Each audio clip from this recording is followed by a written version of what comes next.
Bismillahirrahmanirrahim. Assalamualaikum warahmatullahi wabarakatuh. Waalaikumsalam warahmatullahi wabarakatuh. Alhamdulillah rabbil alamin. Allahumma shalli ala sayyidina Muhammad amma ba'du.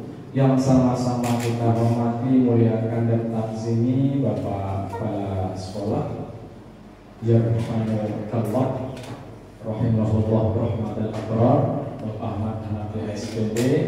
Yang sama-sama kita muliakan, hormati dan banggakan Bapak Ibu seluruh pendidik dan tenaga pendidikan dan staf tenaga administrasi yang bisa hadir, duduk, bermajelis, bermuajahah dan berijtima berkumpul bersama pada hari ini dalam rangka kita bersilaturahim sekaligus mengajak Bapak Ibu untuk ikut mendalami segala hal yang juga kami dalami dalam kegiatan pendidikan calon guru penggerak.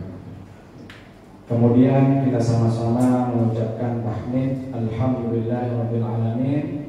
Segala puji dan segala puja kita haturkan kepada Allah Subhanahu wa taala yang meringankan langkah kaki Bapak Ibu sehingga bisa memberikan atau meluangkan kesempatan waktunya di tengah kesibukan yang luar biasa. Ada yang jadi kepala atau ketua panitia prakrim, PKL, kesiswaan, lokasi kurikulum dan segala hal yang saya rasa karena kita di akhir semester pasti sibuk semua, tapi sekali lagi kita mengucapkan terima kasih atas kehadirannya. Kemudian salawat dan salam semoga terus tercurah kepada guru dari segala guru. Mudah-mudahan kita mendapatkan bantuan syafaat beliau nanti di hari kiamat. Amin ya rabbal alamin. Baik Bapak Ibu semua, izinkan kami berdua, saya kemudian Bapak Anton nanti untuk berkolaborasi di dalam kegiatan menyebarkan pemahaman dan penerapan pengalaman diseminasi budaya positif yang sebagai salah satu tugas dan kewajiban calon guru penggerak, di mana kegiatan ini atau materi ini ada di modul 1.4. Seperti yang dijelaskan oleh Bapak Kepala Sekolah tadi terkait dengan budaya positif. Jadi diseminasi ini beda dengan inseminasi Bapak Ibu ya. Kalau inseminasi itu biasanya dulu kalau kita kecil itu di kampung itu terkait dengan sapi. Jadi kalau anak sapi mau lahir harus inseminasi. Tapi untuk manusia kira-kira ada inseminasi ya? Ada Pak ya? Inseminasi buatan cloning. Jadi bukan itu Bapak Ibu ya, ini diseminasi. Kalau mau lebih jelas nanti tanya Bapak guru bahasa Inggris kita, Bapak Fahmi. Nah, di dalam materi diseminasi budaya positif ini ada 4 topik utama yang akan sama-sama nanti kita bahas dan juga kita diskusikan dan mudah-mudahan bisa kita pahami bersama. Dan ini kemudian bisa kita bawa nanti di dalam pojok-pojok kelas atau ketika kita berhadapan dengan murid-murid kita, Bapak Ibu. Yang pertama ini perubahan paradigma belajar. Saya lanjutkan terkait dengan pembelajaran dengan paradigma baru. Paradigma itu sering kita dengar setelah kemudian digaungkannya kurikulum merdeka. Jadi paradigma itu kan cara pandang kita, bagaimana cara kita memahami, bagaimana cara kita menilai dan melihat sesuatu objek. Nah, di dalam kurikulum merdeka ini banyak orang kemudian dibagi menjadi beberapa kelompok. Ada orang yang menyebut dirinya protesters. Jadi kalau ada kebijakan pemerintah itu tugasnya protes. Ada yang kayak zombie. Kalau zombie itu ya mungkin kayak saya. Saya itu kalau ada kebijakan baru ya kalau bagusnya saya laksanakan diam. Nah, mungkin ada di antara Bapak Ibu yang mungkin tipe protester silahkan. Ada yang mungkin lebih bagus lagi tipe survival. Jadi kalau ada kegiatan-kegiatan baru pemerintah ikuti. Nah itu tipe Pak Anton, survival. Jadi kalau ada kegiatan-kegiatan baru, program-program baru beliau sangat intens sekali untuk ikut. Sampai beliau banyak sekolah ya, dari PAUD sampai SMK beliau adalah menjadi getol untuk memperjuangkan pendidikan. Nah seperti itu Pak Anton, kalau saya atau mungkin Bapak Ibu sama dengan beliau. Nah, apa kemudian yang dimaksud dengan pembelajaran dengan paradigma baru di dalam slide ini? Jadi pembelajaran paradigma baru yang disebut atau yang dimaksud adalah kurikulum merdeka. Nah, sampai saat ini hasil survei itu memang banyak gonjang-ganjing terkait dengan konsep kurikulum merdeka. Ada yang meskipun mengatakan sekolah penggerak. Ada kemudian di sekolah biasa tapi gurunya ada guru penggerak. Ada juga yang sudah memakai sistem kurikulum sekolah penggerak meskipun tidak mau disebut dengan sekolah penggerak. Tapi saya rasa itu tidak jadi masalah, itu sama-sama bergerak. Yang salah itu adalah tidur, tidak mau bergerak dan tidak mau berusaha untuk menatap masa depan murid-murid kita. Baik, tentunya yang paling penting di dalam kurikulum Merdeka itu adalah bagaimana siswa kemudian kita berikan suatu sistem bagaimana mereka kemudian bisa menemukan di dalam diri mereka, yaitu yang sering kita sebut dengan dimensi profil pelajar Pancasila. Kemudian kita lanjutkan ke materi selanjutnya, miskonsepsi tentang teori kontrol. Nah, karena kita berbicara tentang siswa, murid dan murid, biasanya yang ada itu adalah anak-anak kita yang paling sulit kita lupakan adalah anak-anak ketika melakukan kesalahan dan pelanggaran disiplin.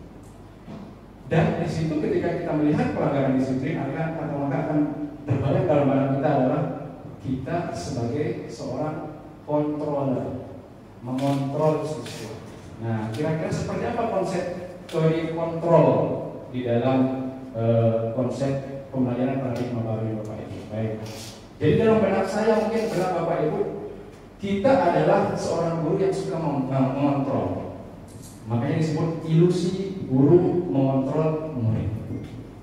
Selama ini kira-kira Bapak Ibu mengontrol murid atau bagaimana? Kita yang mengontrol atau memang terkontrol sendiri, Bapak Ibu? Atau ada saatnya kita mengontrol atau saatnya kita di luar kontrol? Atau jangan-jangan banyak di luar kontrol Pak ya? Tapi insya Allah pada SMK kita nggak ada. Semuanya masih dalam ranah di dalam kontrol yang baik. Kemudian ilusi semua penguatan positif, afektif dan manfaat. Maksudnya segala kebaikan-kebaikan yang kita berikan kepada murid itu semuanya berasal dari guru dan guru. Selalu guru dan guru. Meskipun arti guru itu kan digugu dan ditiru, segala tindak tanduknya, bahasanya, perkataannya, sikapnya diikuti oleh siswa. Kemudian ilusi kritik dan membuat rasa bersalah mampu mematikan karakter. Nah, biasanya ini sering kita ketika menemukan siswa kita bersalah melakukan pelanggaran disiplin, kadang-kadang kita tunjuk, kadang-kadang kita sebut dijelekannya, atau kadang-kadang bahkan mohon maaf tidak sengaja kita sebut keluarganya barangkali. Nah, ini adalah sebuah ilusi. Kemudian ilusi orang dewasa berhak memaksa, karena kita menganggap diri kita lebih dewasa, lebih tua secara usia dan umur, maka kita cenderung kepada murid itu memaksa. Dan secara sadar dan tidak sadar memang kita memaksa kadang-kadang satu sisi. Nah, bagaimana kemudian kita melihat paradigma ilusi ini kemudian tidak diubah-ubah Bapak Ibu. Jadi tidak lagi kemudian semuanya berasal secara ekstrinsik, tetapi itu kemudian muncul secara intrinsik dari paradigma pemikiran anak-anak kita, murid kita, bukan dari sisi luar. Nah, kemudian ini bagaimana mengubah paradigma stimulus respon? Ini ada teori yang dibuat oleh Stephen R. Covey. Beliau ini adalah salah satu tokoh pendidikan dan psikologis kalau tidak salah ya. Nah, ini stimulus respon kita bandingkan dengan dua hal ya, stimulus respon dan teori kontrol. Kalau stimulus itu kan kita melakukan sesuatu, ada respon. Saya menampar siswa, respon siswa mungkin marah atau mungkin menangis, gitu kan? Jadi realitas kebutuhan kita sama dari sisi stimulus respon. Tapi dari sisi teori kontrol, realitasnya kebutuhan kita tidak berbeda Pak. Ya, jadi tidak sama. Kebutuhan saya dengan Pak Sahdi, meskipun satu kamar dengan beliau beda. Saya makan sehari sekali, kalau Pak Sahdi makannya 4 kali sehari. Tapi di warung terus. Kalau saya di dapur terus. Beda kan? Padahal sama-sama kita guru di sini Pak. Kemudian semua orang melihat hal yang sama. Kita memiliki mata dua, tapi secara subjektivitas pasti kita akan menilai sesuatu itu berbeda. Sering kita mengatakan, wahai siswa, wahai murid, saya punya sebuah narasi. Pastikan kalian menjawab sama. Jadi ketika kita melihat siswa menjawab sama tentang satu buah permasalahan, kadang-kadang kita berikan nilai yang berbeda-beda. Tapi kalau jawabannya itu sesuai dengan pikiran kita dan yang sudah kita buat di dalam rencana pembelajaran, biasanya nilainya paling tinggi Bapak. Nah, padahal mereka melihat dari sisi yang berbeda. Kemudian kita mencoba mengubah orang agar berpandangan sama dengan kita. Nah, itu sisi egois kita Bapak. Dan karena kita manusia dan kebetulan kita ditakdirkan jadi guru, ego itu ada pada guru, termasuk saya. Kemudian perilaku guru dilihat sebagai suatu kesalahan. Sekali lagi, kalau siswa bermasalah, pasti kita katakan salah. Jadi kita fokus bahwa mengatakan murid salah. Sehingga ketika kita mengatakan murid salah, respon kita pada murid adalah kadang-kadang tidak mencari bagaimana kemudian membuat kesalahan itu menjadi sebuah pembelajaran untuk murid supaya jangan lagi kemudian mereka mengulangi kesalahan itu. Kemudian orang lain bisa mengontrol saya. Sekarang saya punya sebuah gambaran. Sekarang Bu ini coba yang duduk yang rapi Bu. Ya. Lalu pandang Pak Anton. Lalu kemudian kedipkan mata Ibu ini 3 kali buat Pak Anton. Baik, sekarang saya tanya Ibu ini. Sebenarnya mengontrol Ibu ini itu saya atau Ibu ini sendiri sih? Saya sendiri Pak. Ya. Berarti kontrol terbesar itu adalah ada pada diri kita sendiri. Apapun kata orang, kalau dia memang tidak mau gitu. Nah, itu maksud daripada konsep teori kontrol. Bagaimana kita bisa membuat diri tidak terpaksa melakukan sesuatu, tapi karena memang panggilan hakim. Kemudian pemaksaan pada saat bujukan gagal. Jadi sering kadang-kadang kita memaksa siswa, tapi kadang-kadang paksaan itu juga tidak bisa atau bahkan cenderung gagal. Kemudian model berpikir menangkal. Nah, ini beberapa teori terkait dengan stimulus respon dan teori kontrol. Nah, lalu kita lanjutkan ke disiplin positif. Sebelum saya lanjutkan ke disiplin positif, tadi kita berbicara tentang budaya positif. Kalau budaya itu kan, kalau kita belajar PPKN dulu, guru PPKN, budaya itu kan berasal dari bahasa Sanskerta, budaya. Budaya itu artinya akar, pikiran, ya kan? Tapi ketika kita artikan sebagai sebuah budaya terkait dengan kebiasaan manusia, maka budaya positif maksudnya di sini adalah segala values, nilai-nilai, kebiasaan-kebiasaan yang dikembangkan di sekolah dan itu menjadi sebuah kebiasaan yang baik untuk dilakukan oleh siswa, yang kemudian outputnya nanti ketika mereka sudah selesai di sekolah kita, kemudian mereka pakai di luar sekolah di dalam realita kehidupan mereka sebagai seorang masyarakat atau bergaul dengan masyarakat. Begitu Bapak Ibu yang budaya positif. Nanti akan kita lihat lebih dalam lagi seperti apa budaya positif. Kemudian ini disiplin positif Bapak Ibu. Sering kita mengartikan disiplin itu adalah ada selalu kaitannya dengan apa Bapak Ibu? Pak Hadi sebagai wali kelas dan sebagai kesiswaan. Disiplin itu selalu kita kaitkan dengan waktu, dengan aturan. Sebenarnya disiplin itu bukan hanya selalu dengan kaitannya dengan aturan-aturan, tapi dia lebih dalam tentang. Nah, jadi begini, disiplin itu bahkan berasal dari sebuah kata yang artinya belajar. Cuma kemudian dalam prosesnya disiplin itu kita peras dan bahkan kita kerdilkan maknanya menjadi sebuah pemaksaan agar anak ini mereka itu tidak ada melanggar sebuah aturan dan tata tertib di sebuah sekolah. Ya Bapak Ibu. Nah, lalu disiplin positif adalah pendekatan untuk menerapkan disiplin dari dalam diri anak tanpa hukuman dan tanpa reward. Selama ini kan kita kasih hukuman, kita kasih reward, dan itu penerapan disiplin. Ternyata konsep itu salah. Jadi bukan sebatas itu saja disiplin, tapi tadi kita terangkan bahwa disiplin itu berangkat dari kesadaran ruhiyah diri kita sendiri untuk menjadi lebih baik. Kemudian ini tugas pendidik adalah menuntun anak-anak memiliki disiplin positif sehingga mereka dapat berperilaku dengan mengacu pada nilai-nilai kebajikan universal dan memiliki motivasi intrinsik bukan ekstrinsik. Yang tadi mereka sadar, bukan terpaksa sadar dari dalam diri mereka. Jadi bukan karena sering kemudian kita marah, kemudian sering kita panggil, sering dia masuk ke ruangan BK dan kemudian dia berubah. Tidak, tapi itu hanya satu di antara sebuah subsistem yang kita gunakan agar mungkin nilai-nilai kebaikan yang ada dalam diri anak itu muncul dan hidup gitu Bapak. Karena kalau muncul sendiri kadang-kadang mungkin sulit gitu ya. Nah, ini dia nilai-nilai kebajikan Bapak Ibu. Mana yang disebut dengan nilai-nilai kebajikan, nilai-nilai yang disepakati bersama lepas dari suku, negara, bahasa maupun juga agama. Nah, jadi saya bagi menjadi 3 contohnya supaya Bapak Ibu bisa lebih paham. Jadi nilai kebajikan itu secara sederhana begini. Segala hal yang positif, baik, yang apabila kita lakukan orang senang, orang suka.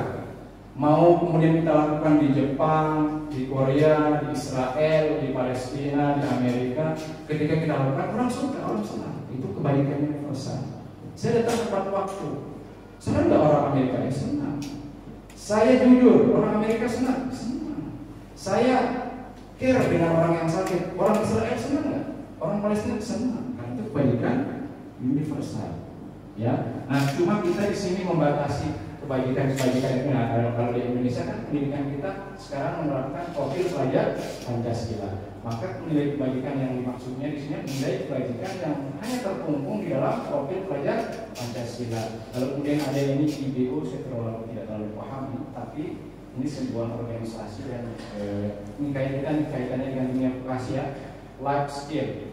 Jadi yang dikembangkan dan atau yang diminta, yang diharapkan oleh output life skill itu nanti ketika murid sudah keluar dari SMK ini bisa dipercaya, lulus hati, pendengar aktif, tidak merendahkan orang lain, memberi yang terbaik dari diri dan seterusnya. Baik, kita lanjutkan sedikit lagi tentang kebutuhan dasar manusia. Baik, sekarang saya tanya Pak Slamet, kebutuhan yang paling penting di saat Pak Slamet baru bangun tidur apa yang dirasakan? Kebutuhan mau ngapain? HP, gas terus. Mandi ya, mandi. Kalau Pak Sahdi, kebutuhan yang pertama yang Bapak akan lakukan atau cari pas bangun tidur. Kopi. Buang hajat. Nah, hajatnya juga kalau kita kan cari hajat ya. Semoga hajat kita tergabung. Ternyata kalau mau cari hajat Pak Sahdi. Baik.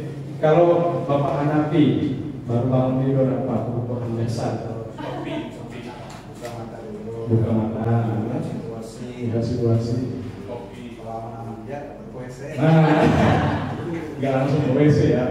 Baik. Nah, jadi kebutuhan dasar manusia itu apa? Segala hal yang kita lakukan untuk mendapatkan apa yang kita inginkan, yang kita hajatkan dari Pak Ustaz. Nah, ini ada 5 kebutuhan dasar yang kemudian sangat familiar ya di dalam pendidikan penggerak. Kalau tidak salah itu Maxwell ya Pak, atau siapa? Max apa namanya pencetusnya ini? Nah, tapi kita tidak perlu tahu mau siapa pencetusnya, yang penting coba kita diskusikan. Nah, kenapa kita perlu tahu kebutuhan dasar ini Bapak Ibu? Karena kita akan bersama dengan siswa.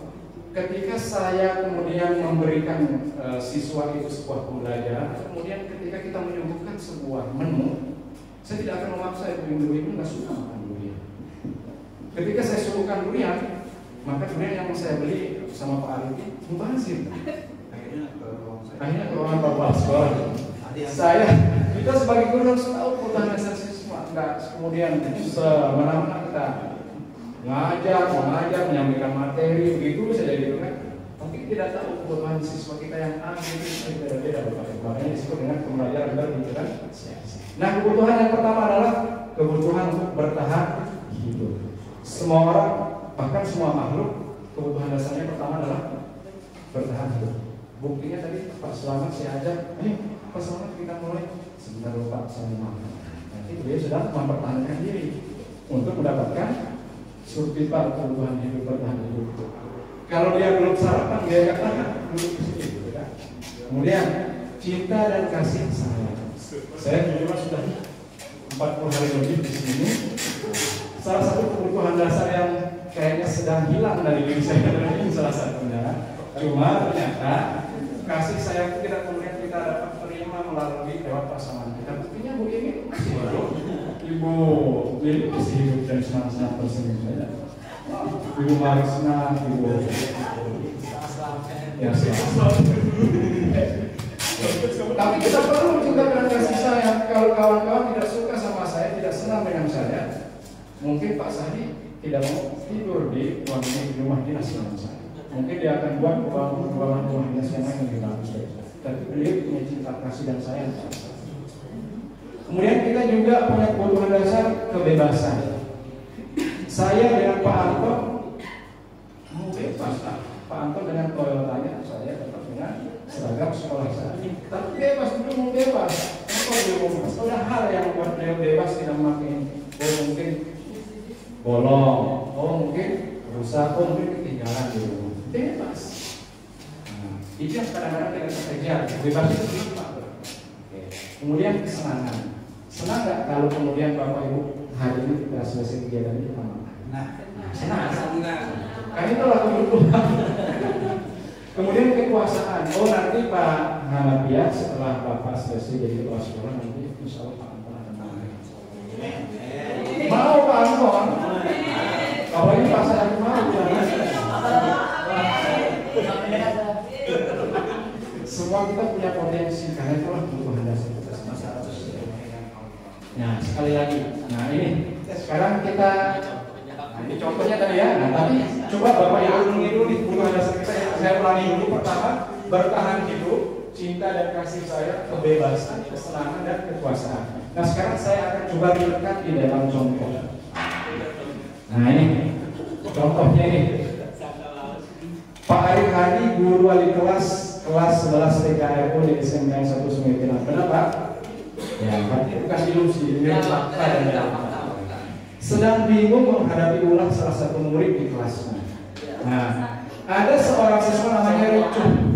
Nah, nama siswa beliau Ricuh, saya nggak menyebutkan nama asli ya, namanya Ricuh. Beberapa anak di kelas 11 TKRU telah datang kepadanya untuk mengeluhkan si Ricuh ini yang seringkali meminta bekal makan siang mereka dengan paksa. Jadi si Ricuh ini suka maksa kawannya minta bekal makan siangnya. Jika Anda menghadapi situasi seperti Pak Arif Hadi, nah sekarang kita lihatkan kontekstualkan Bapak Ibu. Apa yang akan Anda lakukan atau kita lakukan? Dan apa alasan si Ricuh melakukan itu? Ya silakan kita mulai dari Pak Sahdi. Nah, kita boleh paham tentang masalah. Apa yang Pak Sahdi lakukan terkait dengan kasus si Ricuh ini? Pertama, ya ini menurut saya dulu kita panggil siswanya dulu kan, kita konfirmasi gitu. Apa yang melatar belakang dia berpikir seperti itu. Nah setelah kita dapat data seperti itu, ya, baru kita istilahnya kita sampaikan ke anak itu gitu loh. Kalau seperti itu, ya menurut dia itu apa benar menurut aturan, menurut yang masyarakat agama gitu. Nah, setelah dia punya kesadaran seperti itu, baru dia kita serahkan ke dia lagi gitu. Kemudian kita berikan masukan bagaimana dia harus bersikap yang baik menurut aturan gitu. Aturan semua menurut aturan norma-norma yang berlaku di masyarakat. Baik. Kira-kira kebutuhan apa yang perlu dan sedang dia cari? Perhatian. Perhatian. Ya. Kemudian alasan si Ricuh tadi cari perhatian apa?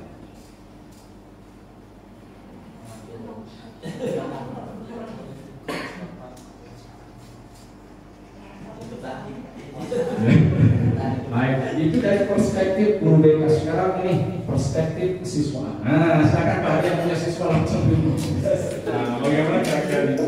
Beliau konser juga memberikan stimulus dan mudah-mudahan anak kita. Silakan Pak. Mungkin untuk dari sisi pemikiran dari saya, ketika ada menemukan anak seperti ini, ya betul, tindakan paling awal kita panggil dulu si anak yang bersangkutan, kita konfirmasi apakah benar si anak ini melakukan hal tersebut. Kemudian seperti yang sudah di materi yang Bapak sampaikan yang tadi tentang kebutuhan dasar manusia, ini kayaknya si anak ini berusaha sedang memenuhi kebutuhan dasarnya. Yang pertama itu misalnya tadi mendapatkan perhatian tadi. Kemudian dia ingin menunjukkan siapa dianya, si Ricuh ini siapa untuk kepada teman-teman kelasnya. Kemudian yang harus kita lakukan sebagai seorang pendidik atau wali kelas di kelas tersebut, kita berikan konsep pemahaman tentang bagaimana cara kita memenuhi kebutuhan dasar manusia yang 5 poin tadi satu persatu kita jelaskan apa seperti ini kepuasan yang benar seperti apa. Nah, ini dari saya seperti itu Pak. Baik, nah sekarang kita tanya Pak Mukras yang paling lama hidup di antara kita. Beliau biasanya banyak makan apa namanya garam, banyak makan gula juga sebenarnya, tapi lebih banyak makan gula. Silakan Bapak Kepala Sekolah. Perspektif Bapak Kepala Sekolah. Ini apa? Si recruiter sering meminta ya, bukan mengambil ya. Ya, Meminta. Ini kan dia masih normal ya. Kalau mengambil kan bisa terdeteksi sebagai pencuri. Jadi kalau dia minta, artinya kemungkinan besar kita tanyakan dulu kepada anaknya apa latar belakang dia selalu minta. Gitu.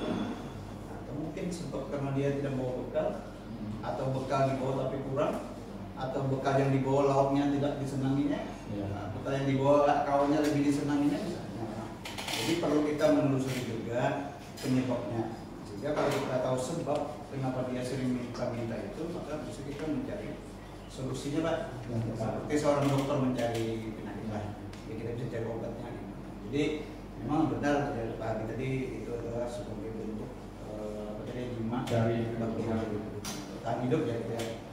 Cuma yang paling penting mungkin saya diagnosis dulu latar belakang penyebabnya kenapa dia sering minta. Karena pada intinya kan dia tidak jago tuh kan, seringkali meminta dengan paksa gitu ya. Oh ada ujungnya tuh ada paksa. Tapi masih bagus kan dia minta. Ya, bukan merebut tapi ya kalau minta tapi sambil memaksa gitu kan. Ya mungkin karena posisi dia di kelas itu lebih awal mungkin ya, jadi dia memanfaatkan kemampuan dia untuk memaksa kawannya. Tapi pada intinya kita cari dulu lah latar belakangnya apa ini. Jadi kita bisa mencari solusi untuk bisa agar anak itu bisa lebih bagus lagi, atau kalau misalnya dia meminta ya jangan memaksa lah gitu kan, dan juga dia jangan terlalu sering-sering. Kalau tiap hari minta, ya mungkin itulah kehidupan kita sehari-hari, bukan hanya anak-anak, kita juga mungkin di lingkungan sekolah gitu kan perlu juga kadang-kadang gitu kan. Jadi itulah menurut saya cari dulu titik masalahnya. Kalau kita sudah dapatkan, baru kita cari solusinya bersama-sama. Mungkin kan menurut saya terima kasih. Baik, kalau saya boleh simpulkan, jadi dari kawan-kawan pertama hal yang harus dilakukan adalah mendiagnosa dan melakukan mitigasi dulu ya. Apa penyebabnya, kenapa anak itu melakukan ini? Kemudian tidak tunjuk langsung kita tunjuk, langsung kita hukum, langsung kita serak, langsung kita suruh lari. Aku rasanya kalau lari itu di sini versi desktop. Baik. Nah, sekarang kita lihat dari sisi kebutuhannya mereka seperti apa, Bapak. Nah ini, apabila nanti ketika kita tanya melakukan diagnosa, apabila nanti jawaban serius karena lapar, berarti dia sedang mencari kebutuhan hidupnya.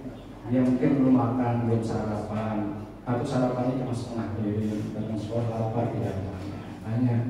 Kemudian apabila jawaban itu senang diperhatikan, supaya dia senangnya diperhatikan rame, katanya kan seru gitu kan. Jadi saya paksa, saya ambil, saya ambil. Senang, ternyata ada kepuasan batin di situ ternyata. Nah, kemudian apabila jawabannya karena merasa hebat, sehingga cuma diatur, berarti dia ingin berkuasa, menunjukkan kekuasaan dan kekuatannya, teman-teman. Kemudian kalau jawabannya itu karena bosan, nah tadi yang Pak Hadi, mungkin lauknya barangkali itu saja dimakan kita kalau kali itu di rumah. Makanya dia cari lauk yang berbeda. Kemudian yang kelima, apabila jawaban itu karena iseng, berarti dia yang mencari fun-funnya saja kesenangan. Nah, apabila kita sudah mendiagnosa dan tahu masalahnya, maka kita akan mencoba membuat sebuah formula dan jalan keluar solusi terhadap masalah siswa tersebut. Kalau dia karena lapar, nggak ada duitnya, ya kasih uang. Atau mungkin masukkan ke program K. Karena ada jalan keluarnya itu. Kalau dia karena senang-senang untuk diperhatikan oleh kawan-kawannya, ya kasih gambaran. Tidak hanya dengan cara begitu, kamu itu bisa diperhatikan oleh teman-teman. Ada cara yang lain. Oke. Baik. Ini terkait dengan kebutuhan dasar manusia. Selanjutnya silakan kita kolaborasi dengan Bapak Anton. Sebelum Pak Anton, ada yang mau bertanya, Bapak Ibu? Kalau siswa kita datang terlambat, bagaimana? kan? Apakah perlu kita melakukan tahapan-tahapan dari melakukan diagnosa, melakukan mitigasi, atau mungkin karena itu adalah kesalahan yang sudah familiar, ya nggak perlu yang begitu-begitu. Bagaimana Bapak Ibu? Kalau dikaitkan dengan disiplin positif, Pak, misalkan siswa kesalahannya datang terlambat, berarti dia datang terlambat, berpulang. Seorang guru itu mengajak anak-anak berdialog secara utuh dari hati ke hati, heart to heart, berbicara tentang masalah dia dan membuat dia merasa nyaman. Jadi ketika anak itu berbicara dengan seorang guru ketika menghadapi anak yang bermasalah, dia tetap merasa nyaman untuk berbicara, berdiskusi dan menceritakan masalah. Lalu di situ terakhir adalah ada jalan keluar solusi. Bahkan solusi yang ditawarkan itu bukan dari kita, tapi solusi itu adalah langsung dari siswa yang bermasalah tersebut. Kenapa itu bisa terjadi? Salah satu kuncinya adalah biarkan dia merasa nyaman untuk berdialog, berdiskusi dengan kita secara terbuka. Dan salah satu caranya adalah sebenarnya melalui konsep restitusi tadi, Bapak Ibu. Nah, mungkin saya tambahkan sedikit saja terkait dengan segitiga restitusi. Nah, ini Bapak Ibu. Jadi antara hukuman, konsekuensi, dan restitusi ini bisa kita lihat dari sisi apa saja perbedaannya. Kalau hukuman tadi kata Pak Anton tidak terencana, hari ini datang nama versi tidak terencana, kan? Pokoknya yang datang apa yang kita ingat, apa yang biasa kita lakukan kadang-kadang itu yang kita kemudian terapkan, itu hukuman ya. Kalau konsekuensi terencana dan disepakati oleh itu. Pokoknya nanti kalau yang tidak atau yang datang terlambat besok ya kelas 11 THR harus push up ya, tapi disepakati. Nah itu namanya konsekuensi. Tapi ada yang mengatakan bukan. Konsekuensi itu begini, Pak Arif sedang belajar olahraga, lalu datang terlambat. Oke, silahkan yang datang terlambat, warming up-nya, push up-nya kita tambah. Kalau tadi kawan-kawan kan cuma 5 kali, yang terlambat 10 kali.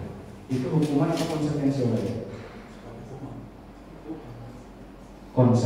Konsekuensi kenapa? Karena dia sedang belajar olahraga. Wajar kalau dia disuruh push up, kan kawan juga push up. Tapi kalau datang terlambat ketika pelajaran PAI, saya suruh push up 10 kali, nah itu baru hukuman. Ya, nggak ada kaitannya gitu kan. Nah, kalau siswa datang terlambat suruh membuang sampah di kelasnya, hukuman atau konsekuensi? Hukuman atau konsekuensi? Kalau saya konsekuensi. Tapi silahkan pergi ke ruang Pak Hanapi, ambil semua sampah-sampah yang ada di WC Pak Hanapi. Itu hukuman atau konsekuensi? Nah, hukuman. Tapi kalau dia di kelas dengan kelasnya, dan wajar kan kelasnya kotor. Artinya begini, sedikit sekali sebenarnya sisi-sisi yang bisa kita sebut dia bisa menjadi sebuah hukuman dan konsekuensi. Tapi kalau dia masih relevan dengan apa yang mereka lakukan yang kita berikan, bisa saja itu sebuah konsekuensi. Ya, tapi mirip-mirip hukuman dan konsekuensi. Nah, cuma kalau restitusi itu tadi menciptakan sebuah kondisi di mana siswa itu sangat senang, intens, dan ketika kita ajak dialog dia sangat terbuka dengan apa yang sedang terjadi. Ya. Nah, ini kira-kira saya dan Bapak Ibu semua termasuk yang mana ini dari sisi kontrol guru tadi. Tipe penghukum, pembuat rasa bersalah, menjadi teman, pemantau, sebagai manajer. Apa bedanya Bapak Ibu? Nah, kita buat menjadi kendaraan contoh itu. Siswa SMK 1 Suliangi tidak memakai atribut lengkap saat upacara pemberian. Nah, hormat saudara 90 menit. 90 menit itu berarti 3 menit. Jadi saat itu kita sedang menjadi seorang. Yang kedua, sudah berulang kali kata Pak Selamat bilang, sudah saya ingatkan kamu tidak berubah. Nah, berarti itu bukan hukum, tapi sekedar membuat siswa merasa bersalah. Merasa bersalah dia dikatakan seperti itu. Tapi mungkin bagi yang suka senang berteman, mungkin Pak Ibu Marisna barangkali. Oh, saya suka sebagai teman aja Pak. Saya nggak bisa menjadi penghukum. Karena saya nggak pernah melihat Marisna terus akan. Ayo dong, tolong bantu. Sekali aja. Pokoknya dengan cara yang membalas, pokoknya hasil kita sebagai teman. Tiba-tiba kita berbeda kan Bapak Ibu? Iya, saya nggak sabar kata Selamat kalau saya sebagai teman. Pokoknya hukum, nggak apa-apa boleh apa tidak? Silahkan. Kata Pak Anton tadi ada saat memang kita harus menghukum. hukum dan kehukuman itu juga ada efeknya meskipun tadi dia pakai 2 minggu kan. Iya. Minimal 2 minggu itu baik lah. Itu sudah positif gitu. Dilanjutkan. Kemudian sebagai pemantau, nah yang kadang-kadang kita cukup memantau kayak pemantau itu Bapak Ibu mungkin mungkin ya sekolah. Kamu kan sudah melanggar peraturan sekolah, kamu tahu kan konsekuensinya? Nah setelah pada selesai kamu lihat di koperasi ada yang bilang lagi kata Pak Sahdi karena dia sebagai kepala koperasi pemantau aja, jadi beliau itu tidak memberikan apa namanya itu jalan keluar yang kemudian membuat anak itu kemudian apa namanya berat melakukannya ya. Artinya sudah selesai, nggak ada urusan lagi. Nah tipe manajer, nah ini adalah tipe yang sebenarnya sangat ideal Bapak Ibu ya, tipe manajer. Salah satu caranya seperti apa Bapak Ibu? Apa kamu tahu kesalahannya? Kita tanyakan ke dia lah tadi. Lalu bagaimana kamu bisa memperbaiki kesalahanmu? Jadi kucing ya, kucing garong ya. Nah sekarang saya tanya Bapak Ibu jawab ya.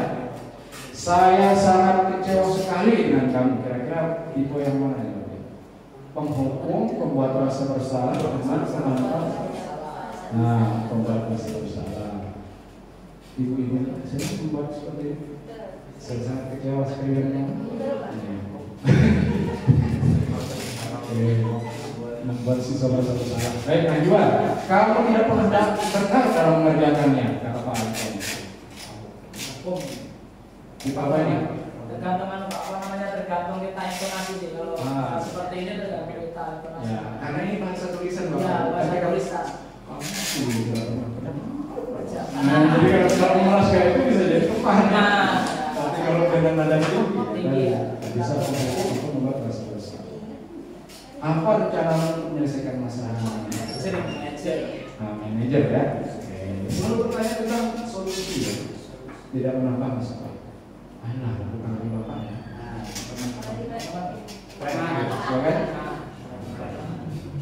Kamu tidak pernah dapat nilai jika tidak mengerjakan tugas. Iya, nadanya nih Pak Arsen, nadanya. Kamu tidak pernah dapat nilai loh kalau mengerjakan tugas. Nah, berarti sebagai keren. Kamu itu makanya karena kau dapat nilai dah. Kamu banget. Kamu jamin dah. Nah, tergantung masalahnya itu aja. Enak nanti dalam dialog kita ketika katakanlah keyakinan keras yang mereka langgar itu karena keyakinan dari bahasa itu keyakinan. Kalau kita ditanya keyakinan apa? Agama, masuk agama. Itu sangat sensitif Bapak. Makanya disebut dengan istilah keyakinan. Nah, bagaimana kalau dalam perjalanannya kemudian keyakinan-keyakinan yang sudah mereka sepakati, yang sudah kita sepakati mereka langgar Bapak Ibu. Nah, disitulah kemudian terjadi proses restitusi tadi. Nah, ini sekedar sebagai contoh saja Bapak Ibu ya. Jadi karena ini restitusinya dibuat-buat, jadi mungkin rohnya sedikit beda. Tapi alhamdulillah ternyata setelah saya melakukan itu minimal beda ya Bapak. Ketika kita melakukan restitusi daripada sekedar kita salahkan tunjuk, salahkan beda. Baik, kita coba lihat Bapak Ibu ya.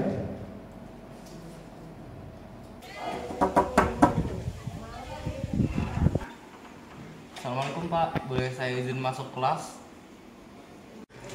Waalaikumsalam warahmatullahi wabarakatuh. Oh, silahkan, nggak apa-apa, boleh masuk, gabung sama kawan-kawan yang lain. Baik, Pak Fauzan, nanti ikut Bapak ke kantor ya setelah ini. Mari. Baik, Pak Fauzan, Bapak tadi video Pak Fauzan datang di kantor. Jadi Bapak mau bertanya nih sama Pak Fauzan. Kemarin ada Bapak Ibu guru yang lapor sama Bapak nih cerita curhat sama Bapak. Katanya Fauzan sering datang terlambat atau sering terlambat masuk kelas. Pelajaran Bapak Ibu guru yang lain, betul nggak Fauzan? Betul Pak, saya sering terlambat masuk pelajaran.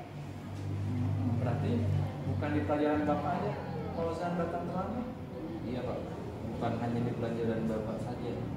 Saya terlambat masuk kelas, bahkan di pelajaran guru yang lain saya juga terlambat Pak. Baik, seingat Fauzan sudah berapa kali nih datang terlambat? Mungkin sudah 10 Pak, atau mungkin lebih. Berarti sering Fauzan ya? Sering, Pak. Baik. Jadi Fauzan, menurut Fauzan terlambat itu hal yang baik atau hal yang buruk menurut Fauzan? Buruk Pak. Buruk ya. Jadi karena terlambat itu hal yang buruk atau salah, tapi Jangan khawatir Fauzan ya. Jadi semua orang pernah melakukan kesalahan. Bapak pernah melakukan kesalahan. Ibu guru yang lain pernah melakukan kesalahan. Cuma kita jangan terlalu fokus dengan kesalahan itu. Yang harus kita lakukan adalah memperbaiki. Apa kira-kira Fauzan yang kita perbaiki? Memperbaiki kesalahan kita dan berusaha untuk tidak mengulangi kesalahan yang kita perbuat. Betul sekali. Nah, berarti kan Fauzan pahamannya kan? Baik. Nah, Fauzan, sekarang Bapak mau mengajak Fauzan mencari solusinya. Sama Fauzan, kira-kira bagaimana solusinya? Siap kira-kira Fauzan? Siap saya Pak, siap selalu setia. Luar biasa Fauzan. Nah, baik. Ini kan Fauzan sering datang terlambat nih masuk ke kelas. Dan biasanya kata Bapak Ibu guru saat pergantian jam. Nah, pergantian jam itu kan selesai istirahat, kawan-kawan sudah masuk kelas, tapi Fauzan sendirian yang ada di kelas. Benar nggak? Benar ya? Benar Pak. Kira-kira kenapa Fauzan seperti itu? Saya harus menunggu kawan-kawan saya selesai makan di kantin Pak, agar lebih sepi dan tidak terlalu lama saat saya belanja Pak. Oh, berarti Fauzan itu kalau makan sendirian di kantin pas sepi? Sendirian Pak, lebih nyaman. Lebih nyaman. Berarti sejak SMP seperti ini kan? Sejak dulu, sejak SMP. Sejak dulu. Baik. Nah, sekarang Bapak tanya nih Fauzan. Fauzan ingat nggak keyakinan kelas yang sudah kita sepakati kemarin sama kawan-kawan? Ingat Pak, terlambat masuk ke sekolah dan masuk kelas itu tidak sesuai dengan kesepakatan kelas yang kita sepakati bersama Pak. Alhamdulillah, nanti Fauzan masih ingat nih. Alhamdulillah. Nah, sekarang menurut Fauzan keyakinan kelas apa yang sudah Fauzan lakukan? Kedisiplinan Pak. Disiplin. Sudah tahu juga kan? Nah, menurut Fauzan nih, disiplin itu penting tidak untuk dilaksanakan?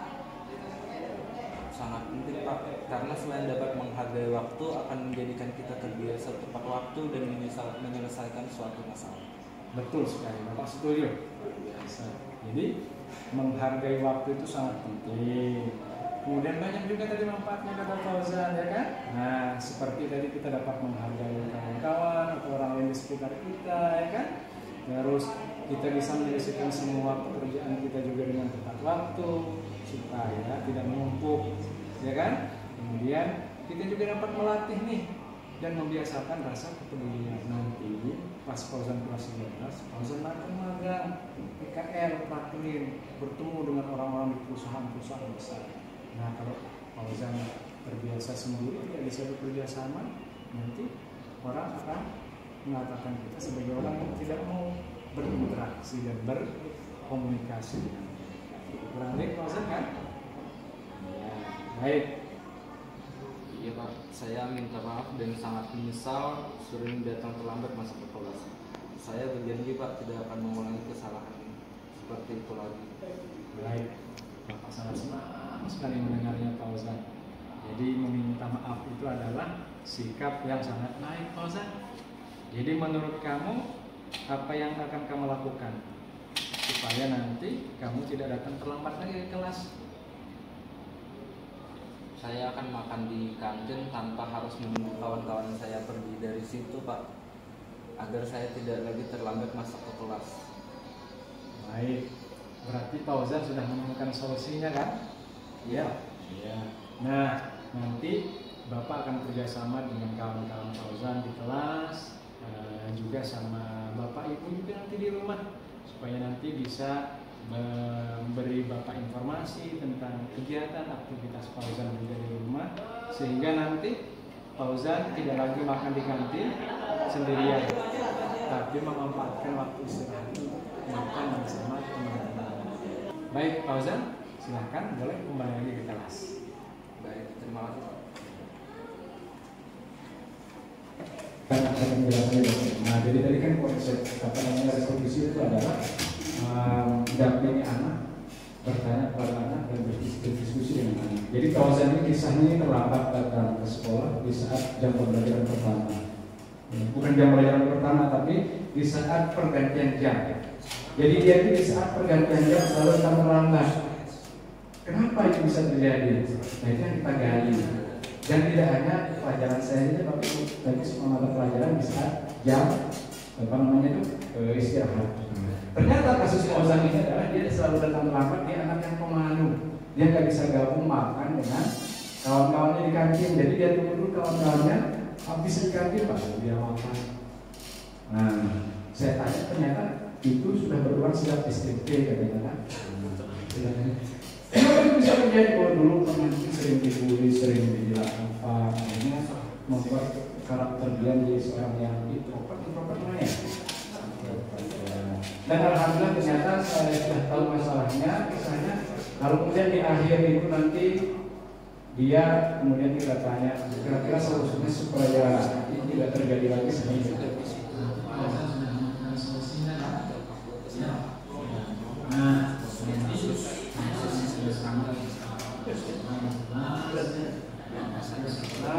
Menjadi tambahan Bapak Ibu penting. Jadi ketika kita baru saja selesai melakukan restitusi, kita juga perlu melakukan penguatan. Contoh, kalau itu kasusnya terkait dengan tadi masalah mereka yang suka memaksa ambil makanan tadi Pak, nah kan itu dari rumah terus. Perlu kita kerjasama kolaborasi dengan orang tua. Perlu nggak? Jadi kita harus panggil, kita komunikasi. Kemudian yang kedua, karena ini kaitannya di sekolah saya, bukan terlambatnya dari rumah, di sekolah ya mungkin nanti dengan ibu kantin atau mungkin dengan kawan-kawannya, tolong ditemani, dikawani, dibuat sebagai sahabat. Jadi dia merasa apa istilahnya itu terbantu dengan itu, dan dia akan menjadi lebih baik. Nah, salah satu output daripada restitusi itu adalah ketika anak yang bermasalah itu bisa kembali ke lingkungannya, ke kelompoknya menjadi lebih baik dan lebih bagus. Nah, itu fungsi restitusi Bapak. Jadi kalau dia belum bisa merasa lebih baik setelah kita melakukan restitusi, berarti itu belum berhasil. Kalau apa tidak berhasil, restitusi lagi. Kalau tidak berhasil, restitusi dan restitusi. Itu yang kita lakukan. Jadi jangan bosan-bosan melakukan restitusi. Sampai dia juga yang bosan, kita berikan restitusi. Barangkali itu kisah atau aksi nyata yang sudah kami lakukan Bapak Ibu selama melakukan proses kegiatan modul 1/4 tadi budaya positif. Barangkali sebagai penutup dari kegiatan diseminasi ini, mari kita sama-sama bekerja sama, berkolaborasi. Kalau lihat usulan saya, kita coba sepakati juga. Kalau tadi kata Pak Antun ada keyakinan kelas, ada keyakinan sekolah. Kita sebagai guru juga harus punya keyakinan sekolah sebagai seorang guru. Jadi jangan selama ini kita kesannya itu untuk siswa, iya, tapi untuk guru tidak. Dan sekaranglah saatnya kita selalu berbicara tentang siswa, tentang murid, tentang peserta didik. Bukan lebih banyak membahas tentang tugas kita sebagai tugas tambahan. Saya sebagai bendahara setiap hari harus membicarakan uang dan uang. Maka saya zalim. Harusnya saya sebagai guru adalah berbicara tentang siswa dan siswa. Kemudian masukan juga dari saya, kalau bisa kita membuat semacam pertemuan rutin, karena kita sudah terbentuk komunitas belajar, dan Pak Anton sebagai guru modelnya sebagai nanti mungkin kita hidupkan Pak. Jadi kita share ilmu, share pengalaman mungkin 2 bulan Pak ya. Sambil kita masukkan unsur-unsur rapat-rapat dinas yang lain, tapi tetap di sini juga kita melakukan kegiatan komunitas belajar supaya ya lebih bagus lagi Pak. Jangan kemudian konsep Bapak Kepala Sekolah yang sebatas konsep ya, tapi tidak kemudian kita terjemahkan, tafsirkan dalam konsep yang nyata di dalam kita melakukan program-program perbaikan pendidikan di kelas-kelas itu. Barangkali itu saja yang bisa kami sampaikan Bapak Ibu. Kurang lebihnya kami mohon maaf, lebih banyak jeleknya daripada benarnya, lebih banyak kurangnya daripada baik. Dan kami akhiri dengan ucapan Allahumma qul hadhihi sabila rasad. Wassalamualaikum warahmatullahi wabarakatuh.